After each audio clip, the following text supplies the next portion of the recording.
after the Education Department now admits their proposed budget for learning materials was slashed by 15 billion pesos. Hotels in areas under GCQ are now in their final preparations to accept regular guests as the IATF mulls allowing staycations come October. And scientists find possible signs of life on Earth's neighboring planet, no, not Mars, Venus.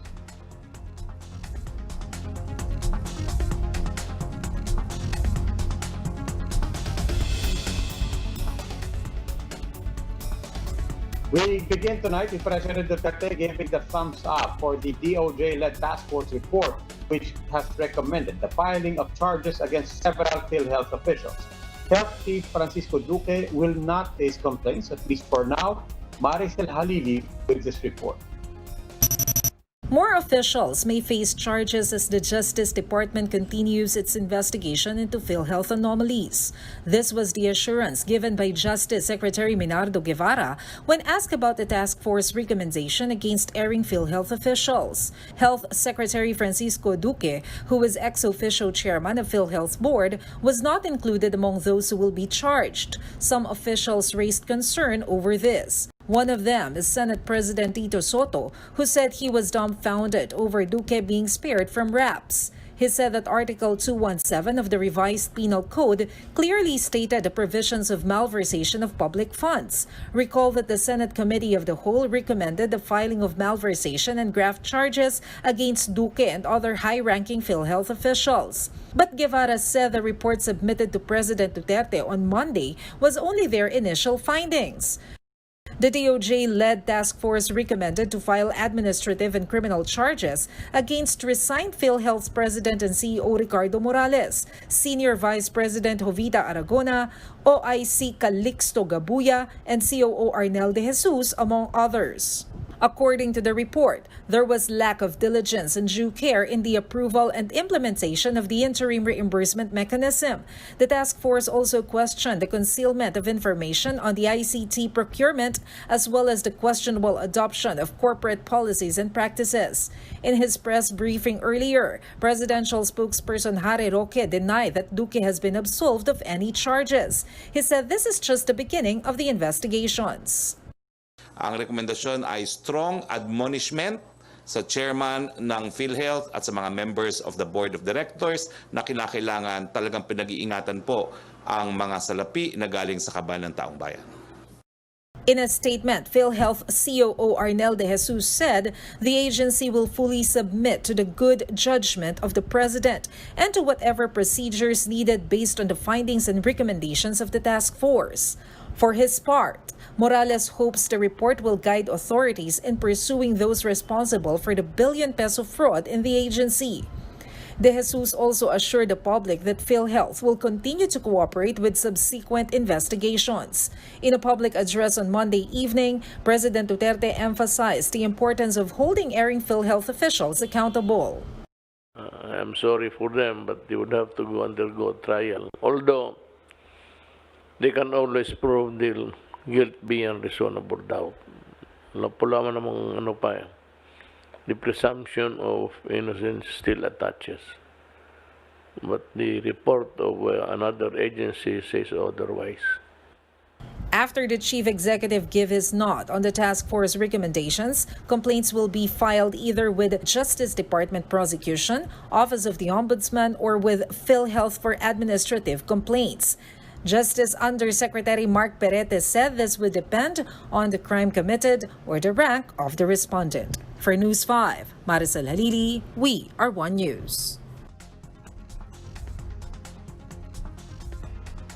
President Duterte is taking aim at pharmaceutical firms from Western countries for seeking advance payment for the COVID-19 vaccines they are currently developing. Maricel Halili is back with the story. The Philippine government will prioritize COVID-19 vaccines that will come from China and Russia, provided that their vaccines are as good as any other in the market. President Duterte announced this during his public address on Monday evening after pharmaceutical companies from Western countries allegedly asked the government for advance payment, even if the vaccine has yet to be developed. President Duterte said our law does not allow to pay for a product which does not exist yet. He even hit Western countries for prioritizing profit in times of crisis. Companies are here, our representatives. Mag-uwi na kayo sa inyo pag sipain ko kayong makita ko kayo yan sa ano. If I happen to have dinner outside and see you somewhere in the hotels, I'll kick your ass. But bastusin ko kayo, umuwi kayo doon sa inyo, magyaw-yaw kayo. And while the country still waits for the vaccine, the president also appealed to private hospitals to increase their bed capacity for COVID-19 cases. It has been 6 months since the community quarantine was imposed in the country, but the pandemic seems to be far from over as the number of COVID cases continue to rise. Malacanang is confident about the efficiency of the government's response, noting that the experts' forecasts that the country would reach 3 million COVID cases in June did not happen. Presidential spokesperson Harry Roque added that aside from a low mortality rate of 1.7%, our health system is still not yet overwhelmed. So all in all, I think we deserve a very good grade. I would give it a grade of 85%. COVID-19 pandemic, however, is not the only health problem the country is facing now. Chief Implementer Carlito Galvez reported to the president that deaths caused by non-COVID-related diseases have quadrupled at the start of quarantine last March and April. The 10 leading causes of death include heart disease, cancer, chronic respiratory illness, and diabetes. Galvez said complications in these diseases are difficult to avoid since hospitals accommodate both COVID and non-COVID patients. Palakasin po natin talaga ang mga hospital natin po na nakatutok po dito sa sa mga tinatawag natin 10 leading causes of death para po maging prepared po din tayo na yung mga non-COVID cases ay maalalayan din po natin. Kasi lalo na po ngayon na talagang sa hirap po ng yung mga pasyente natatakot ay talagang napakahirap po na pumunta sa ospital. Galvez also acknowledged the around 47 million peso donation from MPIC Chairman Manny V. Pangilinan to provide more COVID-19 dedicated beds for the East Avenue Medical Center. For News 5, Maricel Halili, we are One News. It seems more than half of Filipinos believe that the worst of the COVID-19 crisis is yet to come. A survey conducted by the Social Weather Stations, or SWS, shows that Filipinos bracing for the worst of this pandemic climbed to 57% in July from 47% in May. Those who believe that the worst is behind us, meanwhile, fell to 35% from 44%. Fear that the worst is yet to come is highest in Metro Manila, that rose by 20 basis points to 70%. Mindanao, on the other hand, is the most optimistic among other parts of the country, with 41% saying the worst of this pandemic is over. The Philippine National Police Academy is placed under lockdown until September 18 after more than 200 police cadets tested positive for COVID-19. 5 isolation facilities with complete amenities, food, and medical supplies were immediately set up for the 232 cadets and 11 personnel of the PNPA who contracted the disease. Thousands of face masks, face shields, carry-on canisters, and alcohols were distributed to protect them from protect other cadets in the academy and avoid further spread of the virus. The infected individuals also received around 11,000 capsules of vitamins for their 14-day quarantine. Some stakeholders, on the other hand, donated more face masks, face shields, thermal scanners, and lab gowns to the PNPA. PNPA Director Major General Gilberto Cruz has assured the cadets' families that their wellness will be the PNPA's top priority. Hotels in areas under general community quarantine are now gearing up to accept regular guests for staycations, possibly starting next month. Meanwhile, hotels designated to accommodate returning OFWs are now appealing that they be allowed to accept guests as well. Shaila Francisco gives us the details. Linden Suites in Ortigas is preparing its separate reception area for staycation guests. Health declaration forms are now required to be filled out prior to arriving the hotel, as they will be implementing contactless payment and check-in. Buffets will not yet be allowed, as disposable menus will be given to guests instead. prior to entry in the rooms, a seal is placed on the doors certifying that they have been disinfected and cleaned. There is also a QR code that guests can scan to show how these rooms have been sanitized. And upon checkout, the rooms will be disinfected for 24 hours before allowing new guests to check in. Their staff will also be tested before interacting with guests. Months of quarantine have actually enabled us to carefully plan all the implements and protocols to ensure the safety of guests as well as our employees. Just last week, the Interagency Task Force has approved staycations in hotels located in areas under general community quarantine. This means aside from health workers and exempted employees, regular guests will now be allowed to stay in hotels for leisure purposes. Tourism officials say they target to make this official starting October. Meanwhile, with hotels still being used as quarantine facilities, the Metro Manila Development Authority urges local government units to identify which establishments can accept staycation guests and which establishments are being used as isolation facilities. Hindi pwedeng magsama ang positive of quarantine places staycation. That's why we need to identify which hotels are allowed and not allowed, no?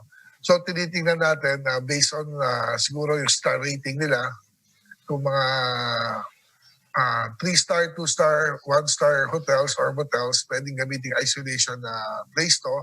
Then yung mga 4-star, 5-star pwedeng gawing staycation, no? But still subject to to the LGU's concern na sila magdi-decide kung ano yung tingin nila. Some hotels, on the other hand, ask the government to allow those accepting OFWs to accommodate staycation guests, saying they could designate floors and even elevators exclusively for them. We hope that it will be approved and will be reconsidered because, you know, the hoteliers have actually heeded the call of the government to help out in accommodating the OFWs and the ROFs. And this would mean a very good chance for us to accept this new market. The Tourism Department says they will discuss today with the IATF the final guidelines and additional requirements for the hotels. In time for this, the Hotel Sales and Marketing Association have launched a September online sale where they will be giving up to 70% off in hotel rooms. This includes hotels in NCR, Boracay, and Palawan. The vouchers will be valid for 1 to 2 years. We believe that all Filipinos should travel in the Philippines muna. Siyempre, they're not allowed to go out. But, you know, let's be patriotic. Let's support each other, support the hoteliers because we're badly hit. As in, the best word to describe this is we were all bleeding, and, you know, you can help us heal. Hotels are now hoping this could boost revenue starting the last quarter of the year, where demand goes up, especially during the holidays. Shaila Francisco, VR1 News. The government may not be able to supply enough self-learning modules for all students next year due to insufficient funding. In today's budget hearing at the lower house, Education Undersecretary for Finance Annalyn Sevilla said their estimated funding requirement for the production of these materials is at 35 billion pesos, but only 20 billion pesos was approved by the budget department. Because of this, the materials may have to be used on a rotational basis, but DepEd Undersecretary for Curriculum and Instruction, Diosdado San Antonio, says materials will be disinfected. DepEd also says they are now exploring other possible adjustments, like producing fewer printed modules for some regions, where a number of students have already been provided gadgets or other learning modalities. We are readjusting our plan so that we can have a production of the self-learning materials with this amount.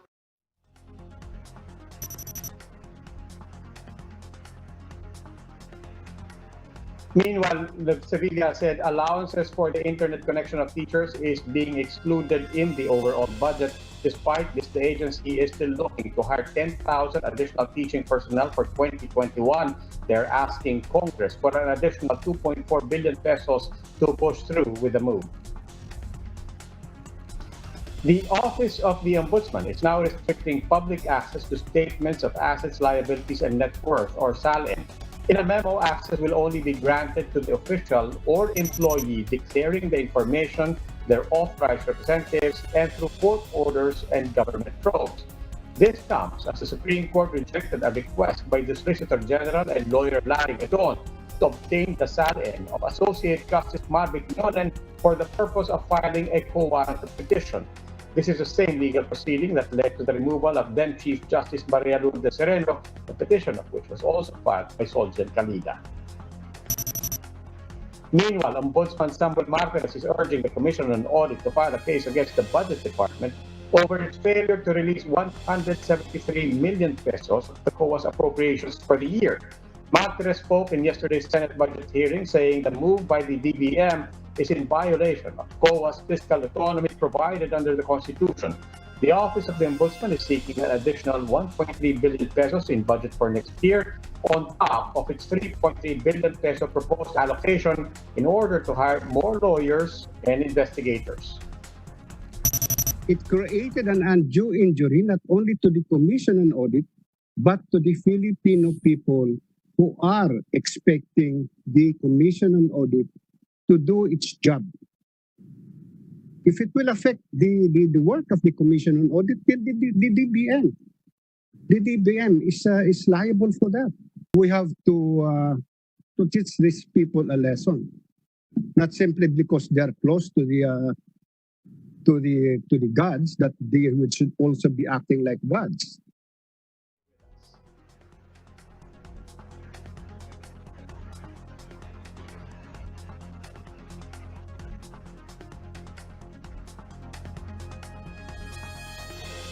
We'll take a short break. Please stay with us.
Good evening, I'm Rafael Ampay. Watching the big story. A clash between government agencies seems to be brewing over the controversial reduced physical distancing policy. By getting approval from the IATF, the health department is warning the policy will cause a rise in COVID-19 cases in the country. Lia Fernandez tells us more. Government agencies vow that they will beat COVID-19 as one, but with the Transportation Department's recent policy on reduced physical distancing in public vehicles, their unity is put to a test. The Transportation Department's latest order implements a reduced physical distancing of passengers from 1 meter to 0.75 meter. This will be further lessened to 0.5 meter on September 28 and 0.3 meter on October 12. National Task Force Against COVID-19 Commander Carlito Galvez Jr. expressed support to this move. Kailangan po talaga kasi yung po natin talaga, transport is a vehicle for recovery. But Health Secretary Francisco Duque III deviated from these positions. Citing a medical study, Duque said the eased physical distancing in public transport may result in a spike of COVID cases. New cases every day will reach 686 per day. So if you multiply that by 30 days, you will have about 20,580 cases. If you multiply that by 1.6, which is our case fatality rate, meaning the number of deaths over the number of total infections, ang lalabas po rito will be 3,951 deaths per year. Presidential spokesperson Harry Roque claimed that DOH did not object when the IATF approved DOTR's plan. He admits that he's torn due to the clash in opinions of government agencies. Marami akong issue na hinaharap. Medyo mahirap po ito kasi parang ang lumabas sa publiko, nagbanggaan po yung dalawang higante sa gabinete. Kaya mo yan. Kaya kita kinuha. Higante and the health department, no? Pinagsasabog silang dalawa. So, ang ginawa ko po, pumagitna na lang ako at ang sabi ko, in the end, si Presidente magde-decide po dyan. No? In his briefing last night, President Duterte stressed the importance of observing minimum health protocols while commuting. You know, sa bus, pag pumasok na yung hangin dito, because the wind will guide kung saan yung virus. Pag dito siya dumaan, madala niya. But somehow, itong phase na ito, I think it's a fallacy to say that it will protect you from in every environment. Kasi pagkatapos niya ang hangin, dumadaan rin sa anywhere. It could be the aircon. Over at the lower house, during their budget briefing, Transportation Secretary Arthur Tugade clarified their policy to lawmakers. He also said the reduction of physical distancing will still undergo further review while it's implemented. Liwanagin ko lang ho, yung reduction to 0.05, hindi ho ibig sabihin niya magsisiksikan na yung mga tao. Ang idadag nyo lang po niya, 1, 2, 3 hanggang 4 na pasahero. Pagamat sabi ng IATF, pwedeng i-reduce to 0.50 yan. Ang ginawa ho ng DOTR, ginawang calibrated.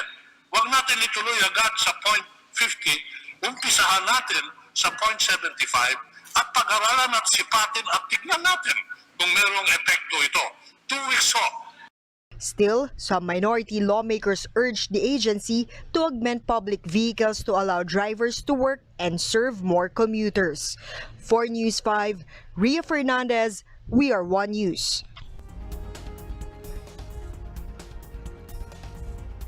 Some groups are backing DOTR's guidelines on reduced physical distancing measures in public transportation, but commuter groups and NCR mayors are expressing discomfort with the new protocol. Gerard de la Peña with this story. Personnel from PNP Highway Patrol Group were present along Commonwealth Avenue today to make sure that passengers are observing the 0.75-meter gap inside public vehicles like buses and trains. It's the second day of implementing the relaxed physical distancing protocol. The physical distancing measure was reduced from 1 meter. Ang 1 meter po isang ganito, isang dipang ganyan. And then yung 0.75, yung pong siko na lang siya. Parang nakapamewang na. Oh, parang nakapamewang. Yung tungtung kanan dati, ganun, tas ganun pamewang na. HPG personnel also serve violation tickets to drivers violating quarantine protocols like exceeding limited capacity of passengers and taking in passengers who are not wearing face masks and face shields.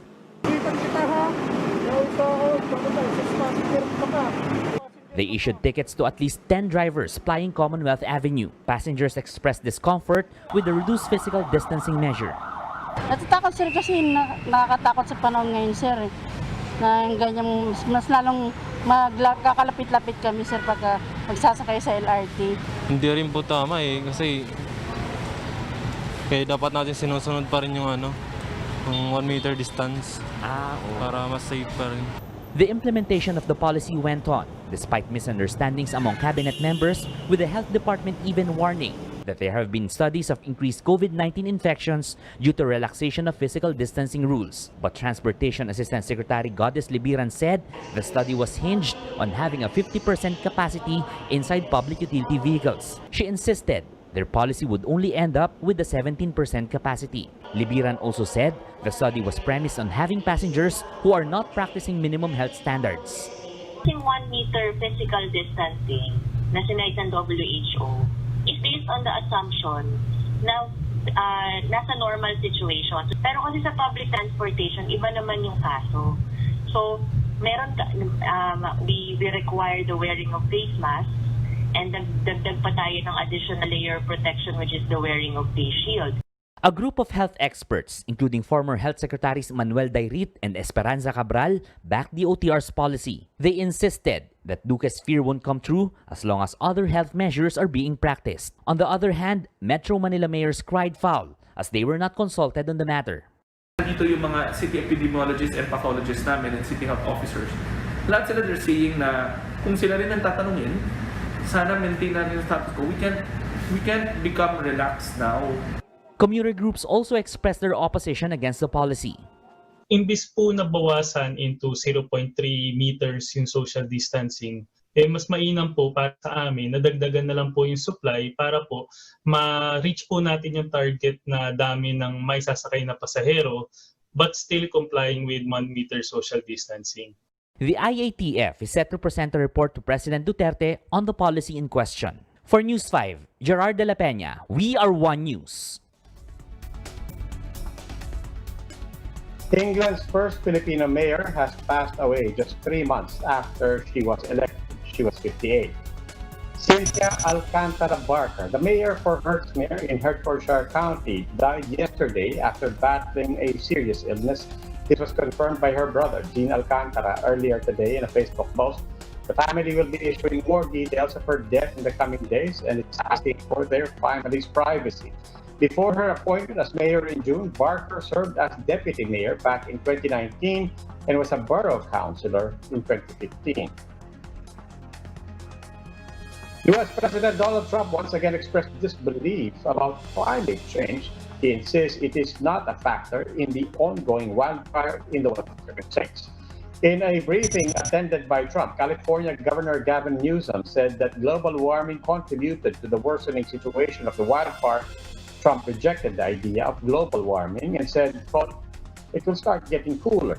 Instead, he blamed California's forest management for the wildfire. Trump had previously called climate change a hoax and pulled the U.S. out of the Paris Accord in 2017. The wildfire, which started in a gender reveal party in San Bernardino County on September 5, has already burned through more than 5,600 hectares. It'll start getting cooler. You just watch. I wish science agreed with you. Well, I don't think science knows, actually. State Weather Bureau Pag-asa expects a low-pressure area within the Philippine area of responsibility to develop into a tropical depression within the next 12 hours. The LTA was last spotted 75 kilometers north-northwest of Coron, Palawan. It's expected to bring rain to parts of the country. It will be given the tropical cyclone named Leon once it fully intensifies.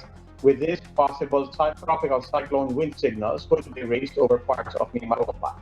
Pag-asa says the southwest monsoon or habagat is also affecting the country, bringing rains particularly to the western part of the Philippines. Tropical cyclone Leon is expected to exit the Philippine area of responsibility by tomorrow afternoon. And we end tonight's newscast with a possible answer to the question, is there life outside Earth? Well, scientists have not categorically confirmed that there is. However, they did spot potential signs of life on Venus, Earth's notoriously inhospitable neighbor, on Monday. Researchers say they detected a gas called phosphine in the Venus' harshly acidic clouds, an indication that microbes could possibly be inhabiting the planet. Scientists have clarified and stressed that they did not discover actual life forms, but they noted on Earth, phosphine is produced by bacteria thriving in oxygen-starved environments. The international scientific team first spotted phosphine using the James Clerk Maxwell Telescope in Hawaii, and then they confirmed it using the ALMA Radio Telescope in Chile. And that wraps up today's big story. Catch us again tomorrow, 8 p.m., Signal Channels 8 and 250. Please like our Facebook page, One News. For more in-depth analysis, visit our webpage, onenews.ph. I'm Robbie Alampay. We are One News. Good evening.